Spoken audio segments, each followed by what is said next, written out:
뭐 그냥 서울시 또 장지지 좀 뭐 저기나 예외로 대강 되는 거 나가 봐. 장지지 좀 신내 어른 오야지 꼭라면 오면은 거 세고 장지지 좀 하이 닦라 오면은 거 빨리 오야지 점통거 어른 하이 나와 이거는 만용 거 신사와 집사 그런 많이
지역은 종류 나중 과수의 우태하자 보면 이거 봐봤으면 나도 배우래 처음에 이거 저장이 가고 너무나매 엘레 그렇지 나는 맨 가지고 지야 아버지 수가해 버리지 그래서 이 가지 저기 샘플하면 살고 그러는 석식은 이 그래서 속을 그 사오시 아버지 리드 장애지 남거 딱라고 이거 그거 조금 당시제요 크리스마스 가래 그래서 저희가 의자 집에서 아이 이제 남아 비가 쪼르는 이거 당시제요 그 저희가 이거 삭제 빨리 나 빼면 아직 회사하고 또 여장 장을 제기는 거 사실 또 얘기를 쓰는 영문께서 저희 학교에서 좀 왜라고 해서 그렇게서 가가 이 원래자 하루 이렇게 하고 리빌 희들이 원래 또 자꾸 후기 희비하고 이렇게 또 많이 먹고 배분 또 얘가 자꾸 후를 내지 이양 유시 좀เป็น또 소소 그리는 또 자꾸 잡는 이거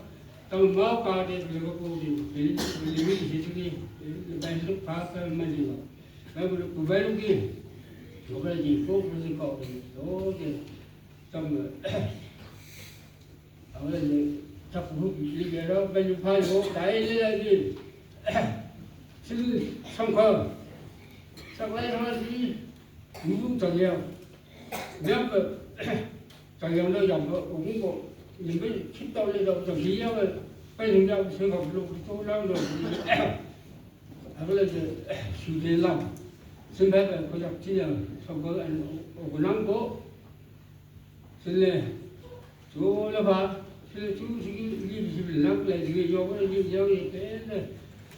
수갑이 와 남벨라 이 다시 봉사하고 요는 많이 먹어 mùng ta ya thoát được một cái để tham gia gì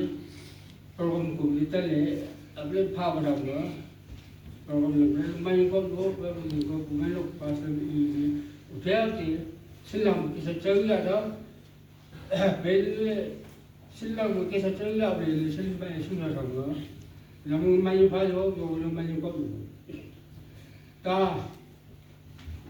rồi thì ở bên xung quanh bên bờ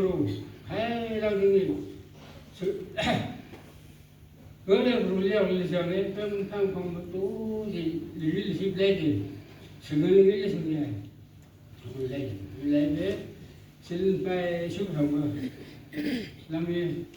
sau rồi cái sản xuất làm khẩu được lập lên xin là đủ trái lên gì để lúc rồi dòng của bài sao vào thì đấy cái sản dòng rồi thọ pháp em anh xin lòng xin xong qua đầu tiên cái sản xuất dòng đấy không xin à mà còn khi chơi của vợ xin phải đặt lên thì được chỉ phải muốn thì ông bà sớ lấy cái và vùng mang ở tại đây bởi xin lên tôiจะโปรแกรมเช็คเราไปยังพายโยตัวหนึ่งสิ่งเราใจเราใช้ที่ชาพิสเราใช้ชอบเลยไม่ยังพาเราสิ่งเลยอาจจะเรียกชื่อเรามันทำไม่ยังพออยู่ไปมึงไปยังไม่ยังพายอยู่ไอ้เลยจะก็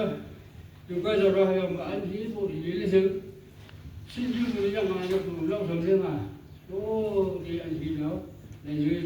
chỉ lo lên gì lên nhà gì xem bề bề bây giờ chơi lên số thì chơi lên thì được trong trò với chơi lên thì được cái gì chỉ dùng đó cái gì mang sớm sao cái nào ta đó sau đấy thì bùn nhì ta đấy xem bề bề hết bùn nhì thì rồi là gì cũng phải lên này chơi lên cái lên ở đây gì chào thằng đi cái chơi được không có năm mươi sinh đầu cũng giờ đây cái thế giờ thì sinh trong cái bè trong đó thì cái ở bên trong đó họ dùng sữa lấy chế làm lúc ra xem người dân cái giá chế mong xem người bên làm như vậy để thắp hút bên làm như thế ở bên dân trong thì nó tụ tập với người có cái mùng ở bên trong đó họ mà sinh lịch sử đó hàng đầu chú thì cái lý thuyết thì không mà lý thuyết thì không cái ra thì ở bên sau thì chẳng đó ta ra chơi thì lấy thì hy vọng là phải gì lấy những bài của em gì có liên tục lý thuyết sao ra dòng mà lấy giờ cái lý thuyết hồi đó về gì đó là cái gì nó về sửa gì phải cũng sửa rồi cái gì lại gì bố em mong ở đây mấy lúc bà ở đây là vi phạm rồi này phải bay đến đó mình phải đấy ở sân bìa gì gì vâng đến rồi sân bìa rất đủ hết một trận giấy gặp rất đủ nhất trong cái gì nó xong không đau bây mà mong cái này ở bên không xây rất mừng hơn xây rất hơn trong rồi phải lượng mà nào cái sân bìa phải mong tú gì sao biết làm sao sân bìa làm lắc xong nó làm ông mang thành phố thì lại mình bấm ở cái mấy lúc cùng sáng gì thì nữa sẽ là bị khó xử lúc bố phải một con phòng tú sao không tiền dân bây giờ phải cầu năm đó phải mong cái tập thực sự vào được đó muốn chơi lưu ấy lưu cái gì vậy lưu cái gì phải dùng ở cái nhà hay của nó thì bây giờ có một của mấy cái đấy ở một làm đây mà thì phải mình xếp được thì phải tú gì mình sẽ được cái cầm cái con gì sẽ đập khơi thằng sao chứ em sẽ bơi bơi bơi cái sao chứ thằng sao chứ còn là biết cái sao chứ mà mình lên sân lưới gì lên sân thì sẽ bị phát prevent chủ bị bệnh mà bị lo sẽ đập khơi như vậy gia đình lo không bị lấy về sẽ đập khơi thằng cái sao lên sao chứ mà cũng cho phải bị làm sẽ bị làm xin sao thì chứ sao biết bao nhiêu lâu nay người ta tụ lì đấy thì nó giờ bây giờ thằng nó lại 이게 다른 방송 배우 수를 나네. 또 이제 서비스법이 인류 공주 사업에 빠지려서 이게 매일 이제 많이 짜지 사람들이 왜 사람들이 왜 뭐 자궁도 이제 서비스 아마 그런 자기가 자기 신주뭐 작가를 가면 나갈 사대지 인류 야구적으로 이 방문이 인류 뭐 빠지야 그런 mau gì lên nữa nó cái đây xem mình rất vui ABC câu vừa Epson câu vừa ta chỉ đúng hot rock ta chỉ dùng cái lúc cái hạt trái trên là gì dùng cái lúc yêu gì ta chỉ học được rồi sắp ra đâu liệt thì nào phải bao nhiêu hết luôn đi vào hôm xa ABC câu đó phát ra gì cái gì đấy thì nó vì này cái tao lấy lúc thầy mà vợ review cậu của nhau cái sao chứ cái gì mình đi ra cái cậu giờ lên tiền nó sắp lúc nào có cái mù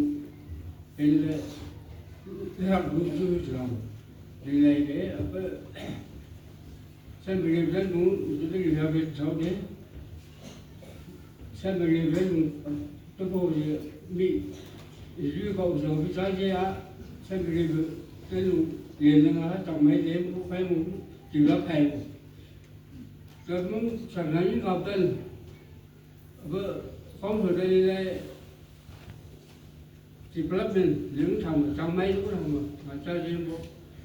ở cái này gì cái việc không nó xuống nó thằng cũng chỉ làm vì này cái bị thầy thì cũng là lấy cả rồi mới lịch sử của mới là cũng muốn mà chơi game đấy lấy này giờ vợ sau đó rồi mà lưu lúc là xem video tên chúc màu và năng suy nghĩ gì á giá thì trong năng suy nghĩ á tôi chỉ phải từ sau này giá đừng bao vào dùng lại số cũng rồi mà thế giờ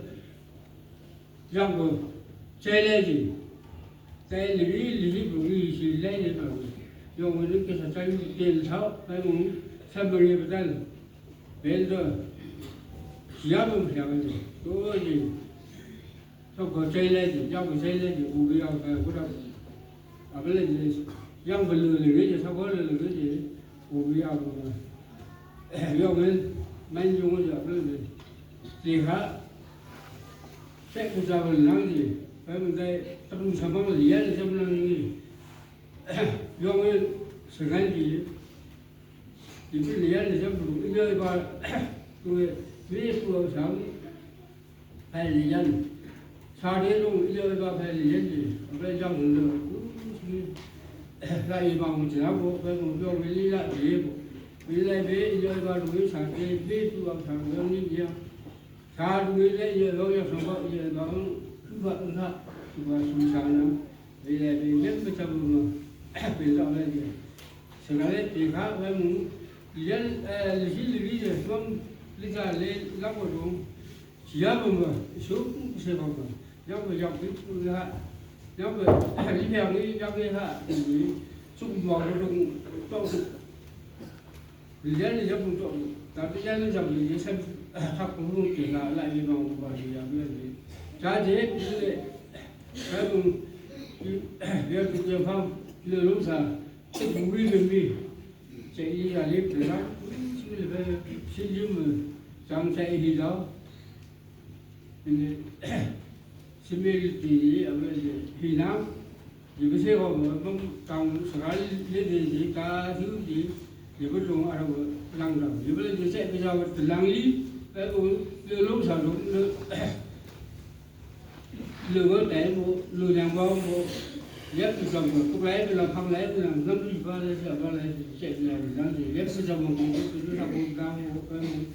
sao người rồi không tốt gì mong area đó có cái sản phẩm này nhưng lý sĩ có vậy lý có cái cả là một số sắc như sắc như còn lấy bằng là có một món sản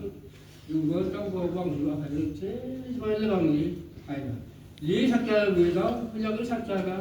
lý bằng người sắc ra lấy gì chú có phải làm người sáng 참을하고 내 소리고 아주 그 요망 사사치만 이게 해가지고 조합을 해. 그래서 랑랭을 리베 되지 려사치만 해봐 저도 아까 좀 수를 원래 하도 그러시기는 이거는 이거는 내게 장 여기가이 하성이 아니 사대라고 일로 사람은 람예파 이부가 실을 제국과 일베 파 다들 세갈래지 람예파 처음에파 이제 이바로 하성이 아니 사부도 아버지 합일아버지 계산이 아버지가 람이 하해뭐 빌레베 시대 사대 리라도 리차제 요구는 게 사차 지금 자지야 배무 이바로 아 사대 하면 사대 산들의 그래봐 사비스 땅에야지 땅 스타일은 지나고 그 말에 서울이 그 떠올려 서울이 떠상 그 사차가 또 지차지고 이거 그 구조가 요구는 자지 구조가 좀 착상고 대학로 가고 지금 요방 장난 배부도 레게 집고 다 해서 그거기 이제 그 버스 레게 이게 맘 아까 선배게 그럼 리뷰가 올라게 그러면 우리 앞에 자기가 가는 맘 지금 보면 맘 리리시 빌자 리브 제 리자 리브 레벨 약을 수습해 주고 이거 우리 배는 반대 봐야 돼. 25 December. 그 요거는 막 유리 26 January 향을 선포를 잡으려 아블레 디가 자기 요거는 자기 계산자유야 자기 빨고 실내 사례라고 정상 방상도 이제 아블레 January 사례 선 향을 아블레 파스야 아블레 자기 디가 빨고 수세리 우선으로 내부 수세리 이사니 사진이죠. 다들 내부리다가 자장이가 매리다 내부리다가 자꾸 그런다. 원래 밥을 딴 배지지 세가리 티가 실리지 장 저기서가 장롱배 가지 내부된 자지야 내부리다가 다들 또 하별 떴는 거 하별로 장롱하별 떴는 거 원래 내부 수세리 이사로 자기 스라레 때 남리가 장장이가 남리가 자꾸 대상 거 자기 그래서 내가 르짠 르사브레도 슈디야지 하우데오는 르롱 사세브리가 문자 댄스파고 항상 장장이가 리벨 하면 동남 밑에는 서우디고 이거 아니로스 왜일레베 장장이가 내가 방법이야 세명이 그 사업에 자 그러면 전화님 갖기 위해서 영거 자자 영거도 영거 이제 영거를 영도 없는다 빌리 속도가 영거냐 원래 영거 자자 영거 레메 지금 저는 오나 당시 빌려거나 전화님가 빌려거나 또 이제 수세리 팔도 누가 되려 사고 그대로 또 사고 가라고 원래 내 주거사 저거로 아블레 이제 사공용리 대중도 사고 지나고 원래 스토리 주는 에 대바용 팔고 다른 사람들이 빌랑다 예 사람들이 랑부는 것도 사가래 되는 거 장 디벨롭 좀 잡아 자기야 그런 사회로 처벌은 거가 이 성분에 리미디서 때 신부삭신 대비삭 대다가 내리서 왜냐면 남 그놈서 하다 일일 일회동 그렇게 되는가 그 일일부 배장 비장 산부대 삭지 전하고 그런 서시고 남 행복하고 일하면 시를 사대 배 살랑다 이하고 이거를 이바란 서기 그거 아니 그거로 그게 지야 아블레제 이거 부벨로 수가온 바가 이제 limber sau thì chúng ta có để video này thế đấy cái một người thái biểu thế cái bất kỳ đấy nhiều thứ nhiều thế cái sát tụ cái lấy thì không đâu vì là thế cái té lên thì mình nhóc chỉ đâu có đâu là bé nó họ cái số cái bố là số cái phải lấy được đâu số cái bên vẫn khai lắm cái tay họ bảo như leo lên thì phải muốn lắp được tay anh lên vì là thế như tay lên thì nó có thâu tay được nhiều có thâu tay được sử dụng thì mới tặng cái giá ở đó tay biểu là là mấy lúc ba cái mong ở đây ra là bây giờ rồi thì là nếu bây giờ mà thắp có sự cái thì là cái xong khởi lượng giáp là cái gì có chúng tôi là tôi sức sẽ rồi mình hiểu rồi anh gì bấm pin rồi saka tôi saka thua xong tập trung xong khởi liền dùng dân nhầm chỉ đi sang đây đúng gì chúc bầu sao đấy đủ cái sai thì ở đây bây giờ đó chúc một cái lừa rồi chúc bé bây giờ nó cũng chỉ để bố để bây giờ nó chỉ để bố ra làm nó chỉ là nó chỉ được rồi ta phải đưa gì rồi bây giờ gì xem mình làm này á chẳng một cái này á chúc một cái sao cho đúng cái sai thằng cha này đấy không अब society luôn đấy story जो ले digital ले वो तो कंट्रोल लगा जी अब जब बच्चा वो ना बात behavior लोग तो कंट्रोल लगा पर वो रियल जब ले तो सोसाइटी का ले तब उन संग को रियल जब ना ये cái sự ya वो với là ngàn liang bao वो cái là cái chỉ dây lấy sự vậy là đấy lo cái sự ya đâu nó sắp phải sử dụng số lượng của năm mình xem cái chúng mà xem cái chúng như vậy đấy sắp tới mình sắp tới học sáu giờ là chịu học sáu giờ là giá lấy sớm cái số gì cái sẽ chơi giao của nó gì bây giờ thì là nó bé rồi sẽ lúc được hơn cái Israel với lại là đó thì sẽ lúc hơn là không mất được thì chúng ta đánh bóng mà này như vậy đấy cái bên là sẽ lúc không được hơn thì mà President chủ bị sẽ bị phép chủ bị cũng là giờ sớm rồi có viên các lão nó mong tập huấn lúc chưa gặp được mong làm gì là bé nó bị lâu nữa nó không làm được nữa vì là thế năm cảm muốn làm sao thế chỉ là các suy rồi vô rồi nếu không có được thì có sao làm được ông sâu rồi ông trong một nhà rồi lâm đầu sâu yes rồi aku transport lah juga dia bo pang tu ni serba ni mulu beli aja kita cari usaha je ni yo ke sekarang lagi lah bo service lah ni lak pe kau bilang ke kau bilang pasal dia betul